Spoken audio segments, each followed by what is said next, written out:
Welcome back to the Inspired Life Vancouver. I'm your host, Zara Durrani. Each week, we aim to bring inspiring locals who are making a positive impact on their community. Today, with me, I'm very excited to have with us Joann Fowler, who is an Emmy-nominated makeup artist. You have seen her work in Frankie and Alice with Halle Berry, in The L Word, Final Destination. Her resume just goes on and on and on. And she is also the founder of vegan makeup brand Sappho New Paradigm. Thank you so much for joining us. I know you're super busy. Thank you for taking the time and coming here today. Well, thanks for having me. My pleasure, my pleasure.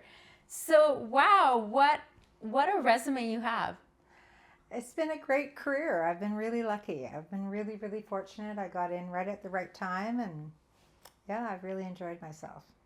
And you have worked with some stars. Like, the list just goes on. I see on IMDb, key makeup artist, key makeup artist. Like, wow, I'm sure you must have some stories to tell. But one of the things that I like to do with all of our guests is hit rewind and ask them what inspired them to get started. How and when did you know that this was your calling? Well, it's really funny. When I was about 14 or 15, my parents owned a store, and they had all the 16 magazines. And I would go and, I would just look at all the magazines all the time. And I had very small eyes. And I also wanted to be twiggy. And I was quite heavy. So I was like, I didn't really fit the look. And I read about how you could use contour on your eyes to make your eyes look bigger. And I tried it, and I loved it. So I was like 14 then. I was in grade 9 or something.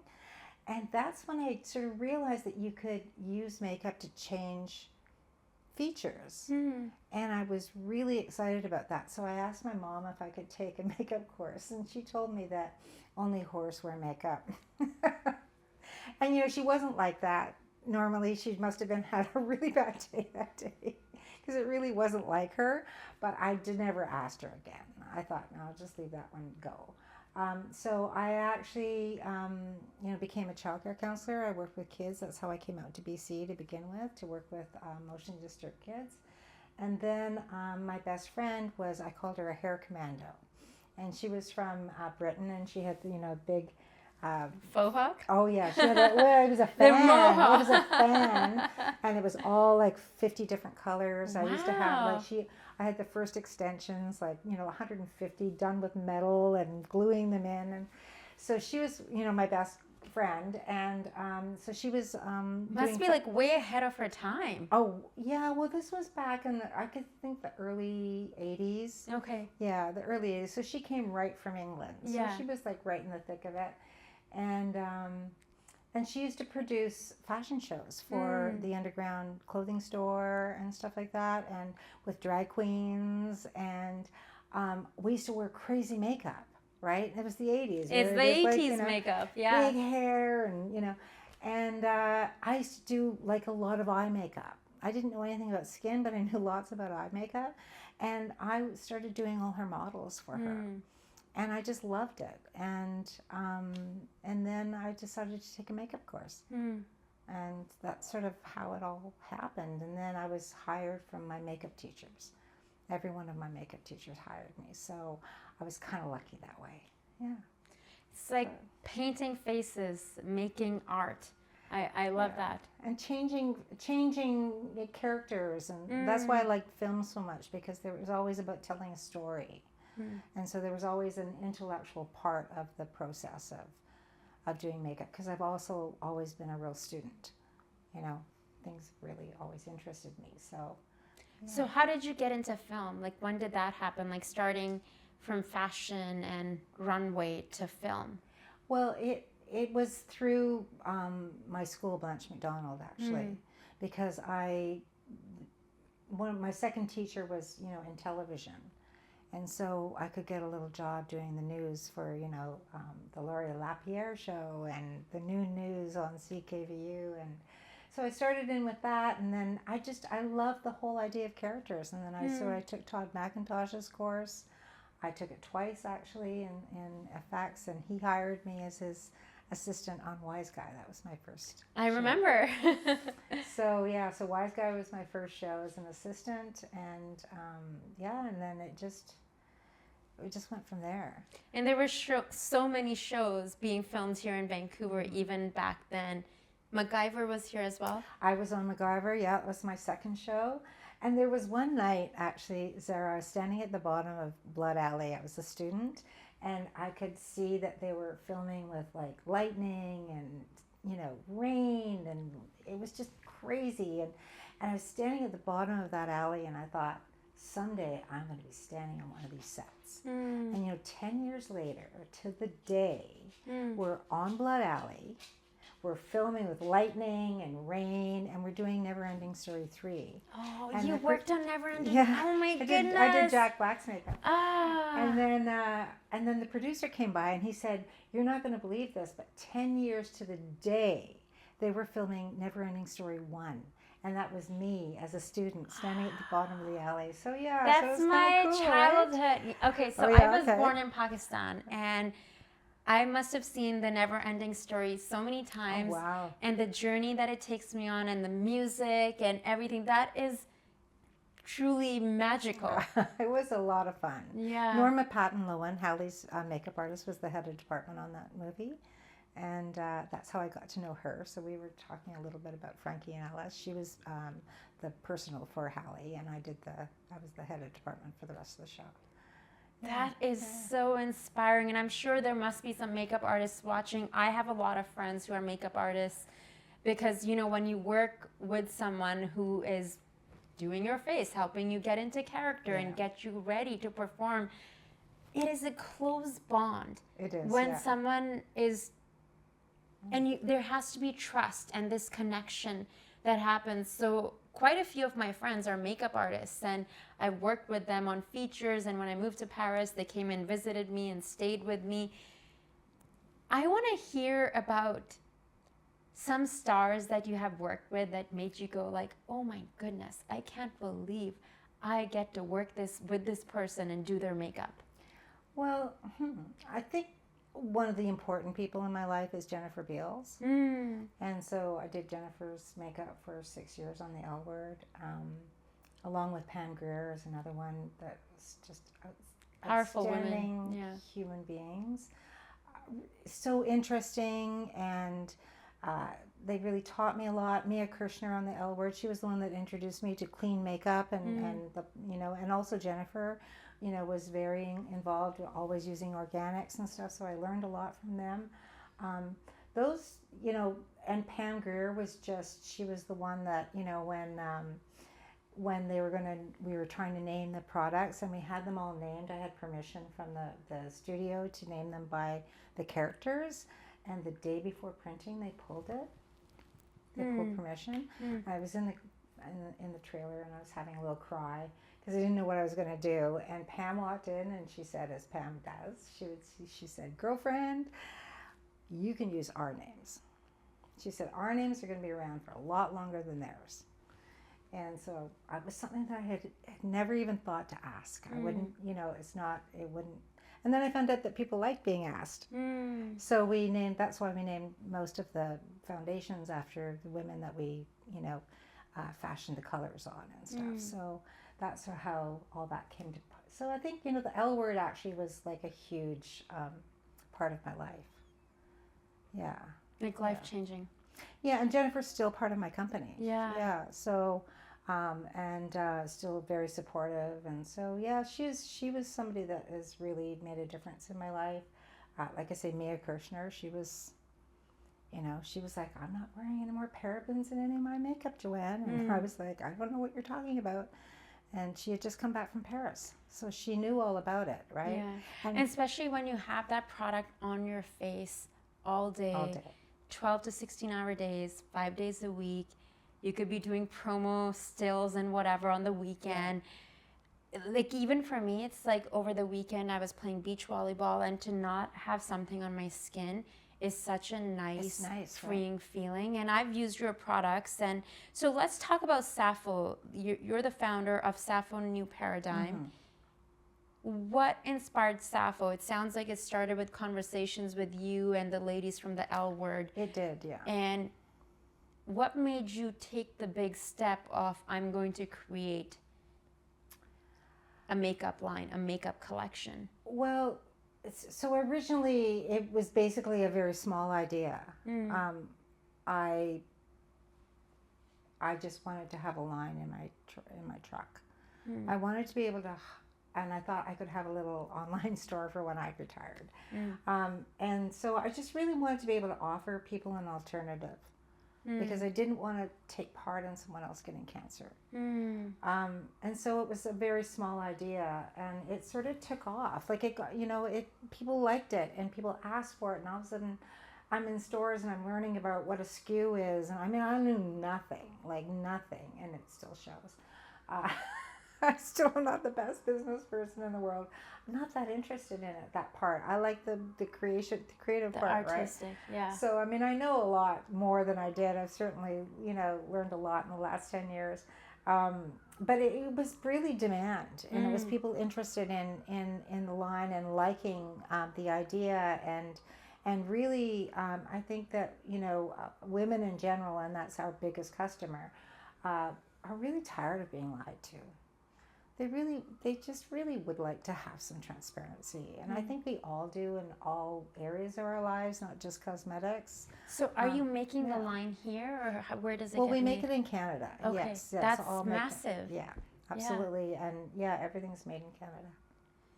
And you were mentioning earlier, before we started and the cameras started rolling, we were talking about testing, and that a lot of, without naming any names, that a lot of even brands that are clean beauty brands, that the amount of chemicals that they can have. Like, I have some clean beauty brands that you happened to mention earlier. And how does that work? How can you make makeup without those toxins? Well, it's a challenge, because so first of all, we're discussing forever chemicals, and there's something that we're just sort of learning about. So that's the real challenge. I don't think any clean brand went out of their way to offer a product that has these forever chemicals in it. We just didn't know about them, but we know about them now. And there was some things that were a little bit slidey, like using things like a lot of plastic, and using things like dimethicones and silicones. They were always skirting an edge, and I think that's sort of been a bit difficult. Those things are going to have to go, but we didn't know about it, right? So now we've known about them for about 2.5 years now. Okay. And it was a young woman with a website called Mamavation that is testing all sorts of things. So you can test clothes. She tests everything from food to. She was the big whistleblower on this. So we found out after years and years of research that these forever chemicals exist in makeup. And so we started testing, for the first 200, which is a PFAS test. But then we found out that there are 12,000, and that many of them haven't been tested. So it's all very, very new science. So now we are working with BCIT. We are getting all our products tested for forever chemicals. We've been very fortunate. Our most of our cosmetic line, most of our certainly our skincare stuff, our foundations, our CC creams, our concealers, and our vegan mascara are all testing undetected for 10 parts per million, which is pretty amazing. So it is possible then to make makeup that lasts. So my question is, how long then can, obviously the other brands that are using all these chemicals, I don't know much about creating foundation or makeup and such. What is the expiration date like? It would be the same. Okay. Honestly, I think, the thing is that PFAS are very ubiquitous, so they can actually get into that makeup through their water. So it could be different from batch to batch as well. It can come from the tubes that maybe the tubes are Teflon coated. Maybe there's no PFAS in the makeup itself. So we're at the very beginning of a huge, this testing is like at the very beginning of trying to mitigate these 12,000 chemicals from our products. So we're just really learning, and we're applying for a research grant with BCIT. We've just done four months of work with them. We're sending our stuff to a lab in the States, but we're just learning. There's so many more questions than there are answers, because this is all a big surprise. Yeah, and I can imagine, like, not just the damage that is long term and cancer causing, how it's damaging our skin, or how it's saying that, okay, this has SPF, but what is it really doing? That's why for me, like on a day-to-day basis, for me it's just moisturizer and sunscreen. Like I will maybe wear mascara and something like a gloss, but I just feel my skin the best when I don't have that stuff. But it's also important to protect your skin now too. Yeah. So we need like it, in some ways, foundation and CC it is a barrier. Can actually help you with a little bit of a barrier between you and the environment. So it's that kind of thing. We just really want to get to a place, and we will be working with other Canadian companies, which I was just looking at a text from one, because we're trying to bring in some companies that are also interested, skincare, that kind of thing, that are interested in doing the testing with us and joining with us, so that we can be on the cutting edge. Canada can be on the cutting edge of clean cosmetics, and truly clean cosmetics, like scientifically certified, or not certified, but at least quantified.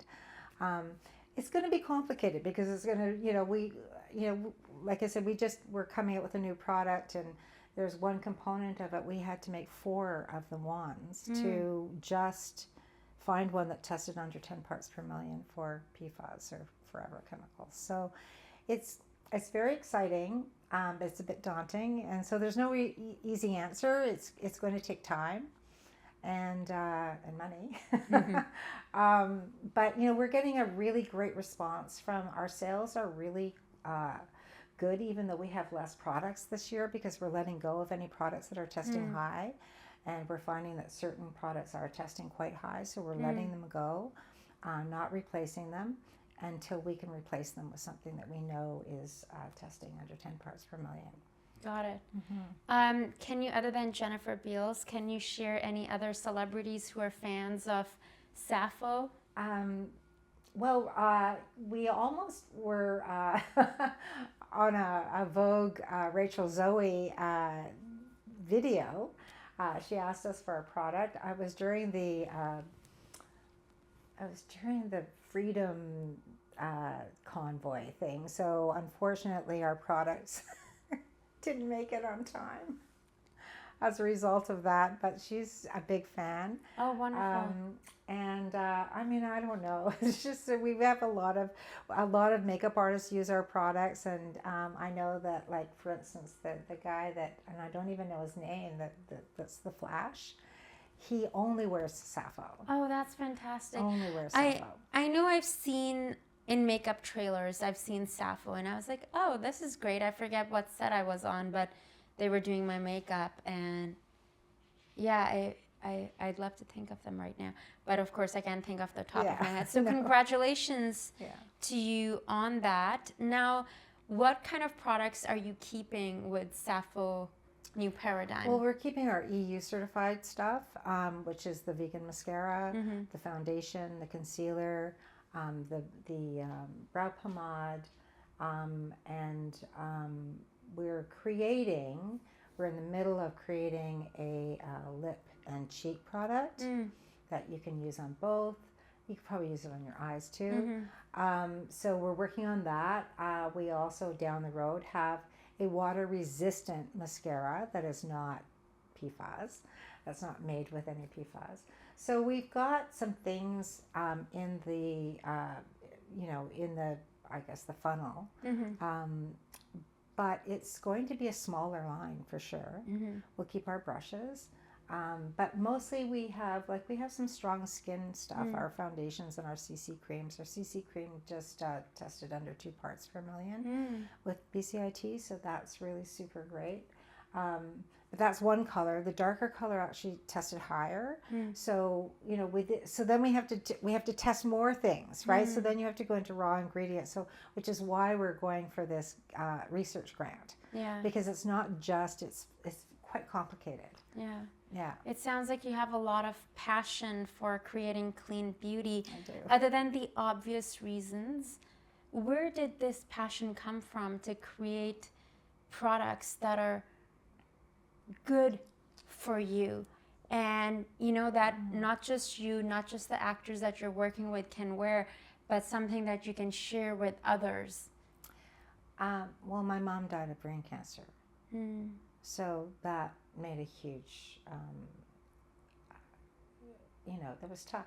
And actually, my sister has leukemia. I'm sorry to hear My that. brother had Hodgkin's disease, and my father also had tumors. So it was very close to me to try to understand like why this is happening to the people in my family, and to watch somebody go through, like my best girlfriend right now, my oldest girlfriend right now has got stage 4 ovarian. She was diagnosed on the day that COVID shut down. And, just watching people go through it, having girlfriends, family members, and you just think, well, we know that this didn't exist in this kind of way, 50 years ago. Like, why is this happening? And I think that was my biggest thing. I have an incredible sense of fairness, what I think is fair. And I also really believe that one has to be honest. And I was so appalled that my whole life I've been putting this stuff on people, not like just thinking I was being taken care of. I thought that, I thought we were being taken care of. I thought that people were making decisions based on safety. I didn't realize that they put a product out there, and then if it's not safe, they maybe pull it back. Like, it doesn't work like, we test everything and then we put it out there. So I think I was just so, I think I felt ripped off and a bit feisty. So it made me want to offer something to the world that is actually, that's what a new paradigm is about. It's about, let's have a conversation. Business opportunities don't have to be opportunities to take advantage of someone else. It might be an advantage actually to work with somebody and have conversations. And so we have that relationship with the stores that we sell to and our customers, and we try to have conversations. It's not about who's going to win. It's like, how can we all, do better? I love that. And you can hear your passion and your dedication to this, because this has been for the last 10, 12 years. It has been. Yeah. Yeah, and it's been tough. Like, since COVID, it's been really tough. It was really, it was a lot of work. And, I have a woman that works with me, Noemi Claypo. She's amazing. And the two of us, even learning about PFAS, the tears, and what are we going to do, and how are we going to tell people, and how can we keep going, and how are we going to find money to test? And we can't sell this without testing, or we can't, we have to tell people the truth. And if they want to buy it, then, then okay. Like my niece, she's like, I'm buying the blush. I'm like, it's got PFAS. And she's like, I'm buying it anyway. And I'm like, okay, well, wear the foundation first. So you got it, but you have to let people make their own decisions, but you have to give them the information and the tools to be able to make those decisions. Because maybe she's only going to wear it once a month or something, or maybe she's only going to wear it when she goes out to dinner, and she's okay with that, Yeah. But I think it's like you allow people you give them the information to empower them to make the decisions. And then it's your decision what you want to do with that. That completely makes sense. Well, I completely support your clean beauty, and I think before I moved to Paris, I got some of your products, and I remember like the eye palette. Did you have an eye? Yes. And mascara, and how nice and gentle your CC cream was. Because I'm really not into, I'm wearing some makeup right now, but I'm really not into the full, I won't say any names, but I'm not into like a full-on makeup look, because I do think that there's something to be said about natural beauty and allowing the real you to be showcased. But that's also been a journey, like when I was 20, I couldn't even leave my home without heels and my hair and makeup like looking a certain way. So that's been a journey that I've been on. So I would like to talk about working as a makeup artist and making women look beautiful, men look beautiful, people look beautiful, and how, because you've touched many faces. A lot of actors you've worked with, obviously it's not just about making them look beautiful, it's also character driven, but bringing certain of their features out. But also when you do I remember we did an Instagram or Facebook Live back in the day, how the way you would do something, I normally don't do it, but you're able to bring certain features out that I don't see. So that is your natural gift. Yeah. How does that feel to be able to make people feel beautiful and special? That's the best part. When you do a makeup and someone feels great about it, it just fills you with joy because you've solved a problem. I did a makeup just a little while ago, and I really didn't know how it was going to work out. I was a little bit nervous. And she wanted a completely different look. And I thought, how am I going to do this? And, all I did was really I changed her eyebrows. And I gave her these amazing eyebrows. And it changed her whole look, her whole demeanor. When she walked out the door, she just felt really great. And I see her in pictures now, and I can see, and and so it makes you feel good. It's like you've given somebody a gift if you've solved a problem, and whatever that problem is, whether you need to look like an old man for that picture, or whether you need to look like, or you're doing the big reveal of the from the ugly duckling to the supermodel. There's lots of cheesy MLWs that we've done that on. But whenever you do something like that, whenever you nail something, it feels really great. Whether it's a beauty makeup or a prosthetic makeup of I don't know, somebody's face being chewed off or something. So other than the L Word, sounds like you have lots of fond memories from the L Word. What other shows that you have worked on that are very near and dear to you, or like specific moments or episodes that you've been on that really stand out for you in your career as a makeup artist in film and television? Well, I have to say Reefer Madness. So Reefer Madness was a musical. It's set in the 30s, and it's what we got the Emmy nomination for. And it was all dancing, and the actress that I was doing was the 1930s bombshell. And so I said to the director, I said, I want her lips to look like a red Cadillac. And he was like, oh, that's perfect. And they're always perfect, even though she's kind of the floozy in the story and keeps falling down and just, was just always like a mess. Her lips were always perfect. And I love it because it was a character makeup. It was really fun, and she got to be like, we got to do all sorts of different things. And I just actually wrote about one of the moments in that, and that was when I had to, twice in my career now I've had to shave butts. And on one was for my father's daughter, where we had to have a double that had to have folliculitis on his butt. So, and then the other one was Reefer Madness, where we had to give him one of the actors, a dancer in a dance scene. We had to give him like a branding on both cheeks of S&M. So, those moments, and, they just bring out so much fun. Like, everybody just laughs. And so that was really great because it was a musical. Bye Bye Birdie was a musical. I assisted Rosalina on that one. It was a lot of fun that summer. And the other ones that I really love are really near and dear to me are the Final Destinations. Because, especially the last one, which was in 3D. It was really cool. It was fascinating to be on set. We were always included with the producers to watch all the the cameras because it was 3D. If you get a pimple going the wrong way, it can come out at you. So you have to be watching. No, I swear to God, I almost actually broke my leg running to get one. To flatten it down because of the angle. Yeah. Because in 3D it looks like it's going to come out and attack you. So, but they're always really fun. I know it's all about death, but the deaths are always really hilarious. Like you just can't help but just. I went to see all of them in theater. Yeah, I mean they're all just so like I remember the guy with the dumbbells. I mean, we laughed so hard when that fake head got snapped. I don't know. It was just really fun. It's just they're big productions, so they're really complicated and they're well thought out. And the producers are really fantastic. And they're doing another one in September. And I think, oh gosh, if I had a kid. But I don't have a kid anymore, so I don't want to stand on set for 15 hours a day. But I certainly would like to go on a day and say hello for sure. But those were really fun.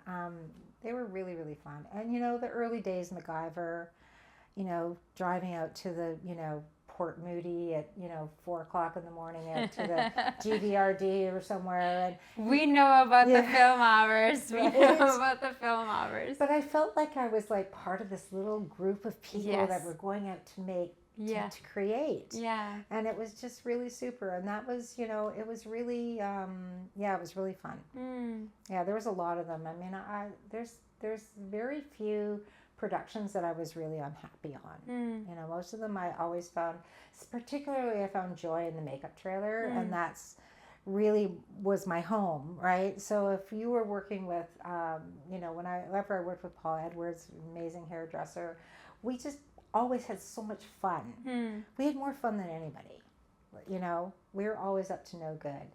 And so yeah, there's just a lot of things that was really great. I feel very lucky that I was in that business. I'm very glad to be out of it.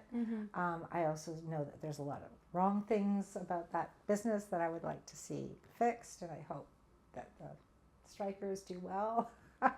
And all of that. But I mean, there's a lot of productions that were just really great. And the Ella Ruby got to go to LA every year.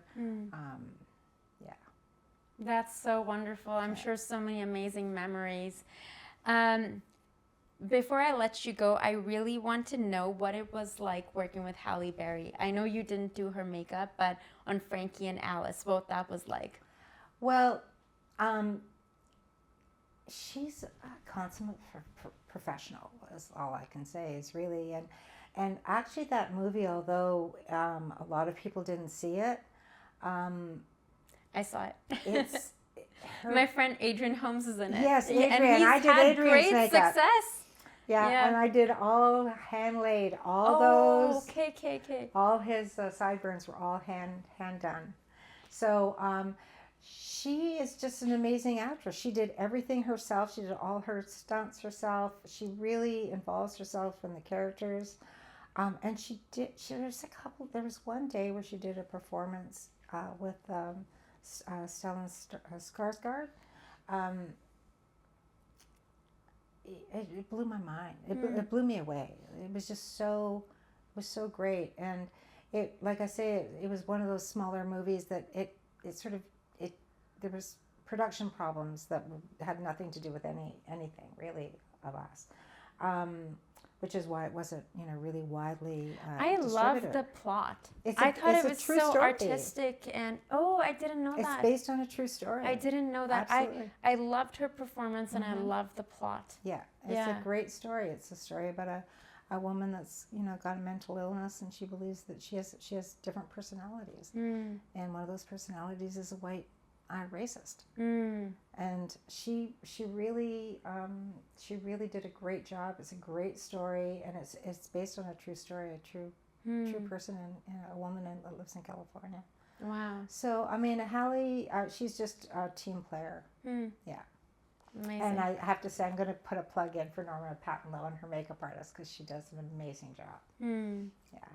And Norma also was the first person to give me a book. When Mia told me about chemicals and makeup, I phoned Norma right away, and I said, "What do you know about this?"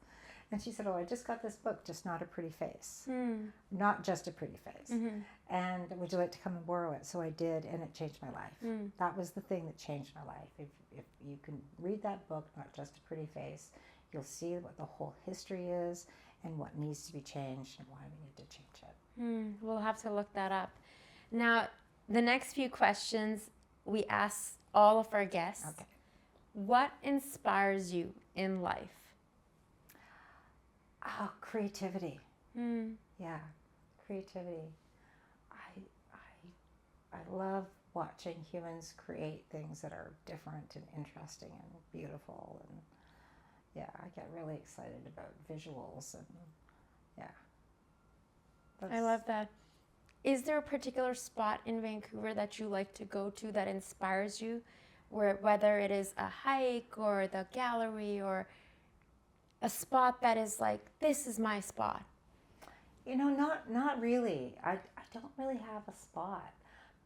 But my favorite moment of any day that I could ever think of is to be driving across that Lionsgate Bridge at sunrise. And on the way to film, you know, we did that a lot. And so when I see the mountains, I feel really grounded. I love the mountains. They're really important to me. Yes. Yeah. Yeah. Well, thank you so much for taking the time to join us today, Joann. It's a pleasure to see you, and I'm so glad we reconnected. And congratulations, and kudos to you for doing this important work and research with Sappho New Paradigm. I truly stand behind everything that you're doing, and thank you again for coming on the show. Thank you for having me. My Thanks pleasure. so much. My pleasure.